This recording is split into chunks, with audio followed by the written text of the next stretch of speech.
Hello mga sangkay, goodbye Germany. Alis na kami.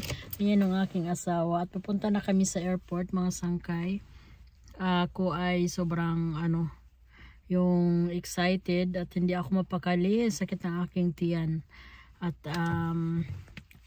ayan, pupunta na po tayo doon mga sangkay. Mag-park tayo dito sa park 3. So, dito na kami guys, dito kami mag-parking at i-stay namin dito hanggang sa pagbalik namin. So bali 1 week kami, so 1 week din dito mag-park. Walang problema kasi pag saka kami magbabayad pag yung pauwi na kami. So punta kami sa terminal ngayon. Tingnan natin kung saan kang pupunta. Parang papunta dito. So bali ang babayaran namin ng 7 days, 109 euro. Doon tayo pupunta. Parang ang lamig, ang lang ng aking suot, oh. Parang manipis.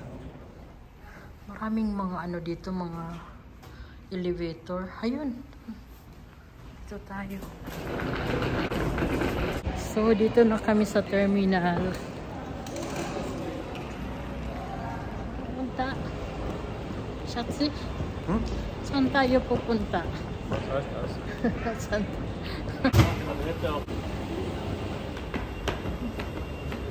Nandito sa taas yung terminal 1 kaya kailangan umakyat.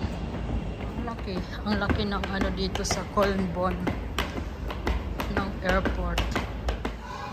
Mag-check-in na kami. Isa lang yung bagahe namin. Yan, may mga Filipinos donuts. Pasok na kami sa loob ng airplane. Dito na kami sa loob.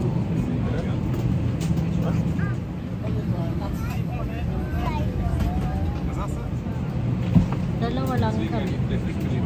For takeoff, as well as your carry-on item.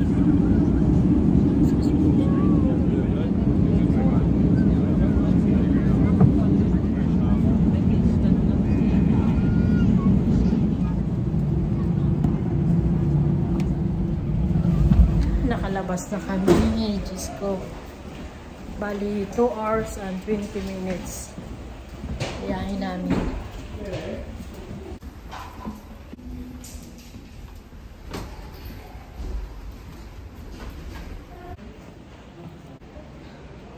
Yan, dito na kami sa Mallorca Airport.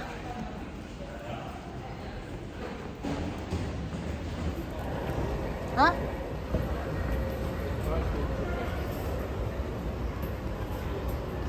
Tapos sasakay kami ng bus papunta doon sa hotel. So tingnan namin kung saan namin makakasakay ng bus. Kailangan kunin namin yung aming bagahe. Dapat tigisa kami ng bagahe. Kaya lang hindi na namin kailangan dalawa, isa lang yung amin. Kasi isang linggo lang naman kami doon. Ang ganda naman. Dito kami sa airport ng Palma.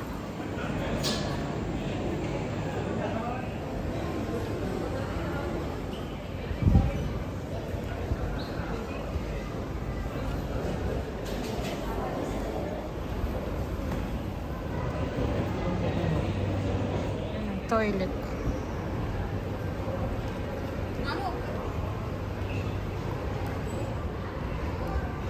Halo. Sag mal halo. Sag mal halo.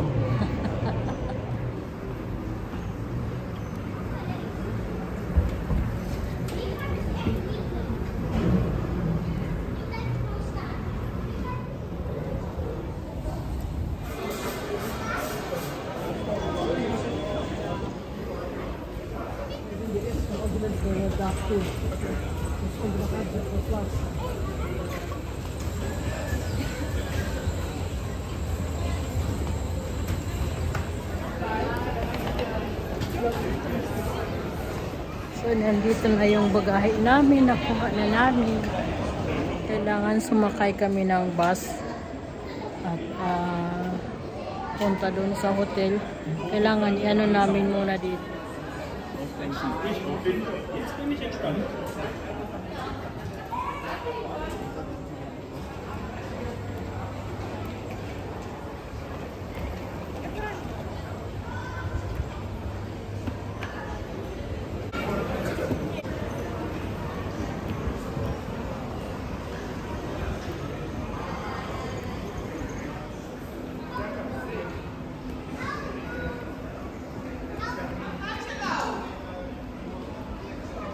Hanapin namin yung gate 7 o yung exit 7.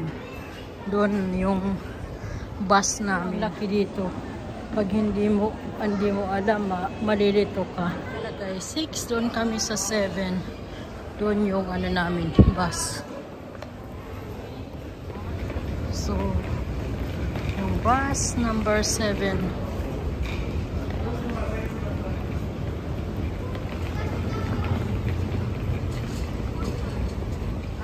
Diyan kami sasakay. Diyan kami sasakay. Nandyan sa ilalim ilalagay yung bagahe. Pasan kami sasakay.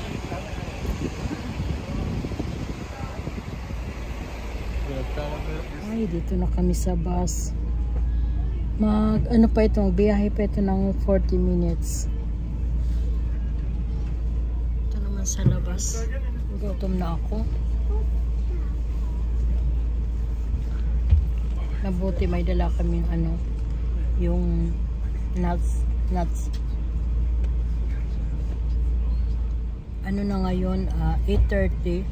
Tapos tingnan nyo, medyo madilim na. 8:30 ng gabi.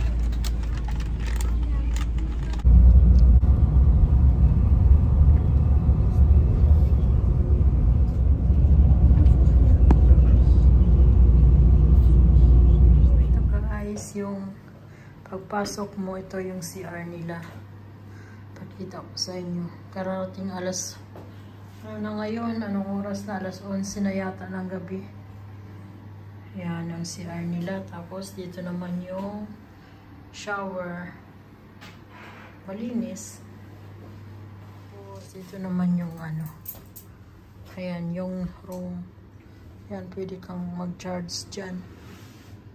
Ayan yung room. Cute lang. May telephone. May TV. Yan yung room namin. Ang ganda ng design, no?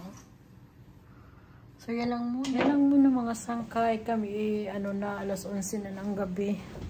Magpahinga na muna kami. Yan po. Pakita ko lang sa inyo yan. Antok na at gutom, walang pagkain, wala daw, sarado na daw yung kitchen nila dito, kaya tutulog na lang siguro kami. Iwan kung lalabas pa, gabi na kasi, natatamad na akong lumabas. Kaya bye, hanggang dito lang muna.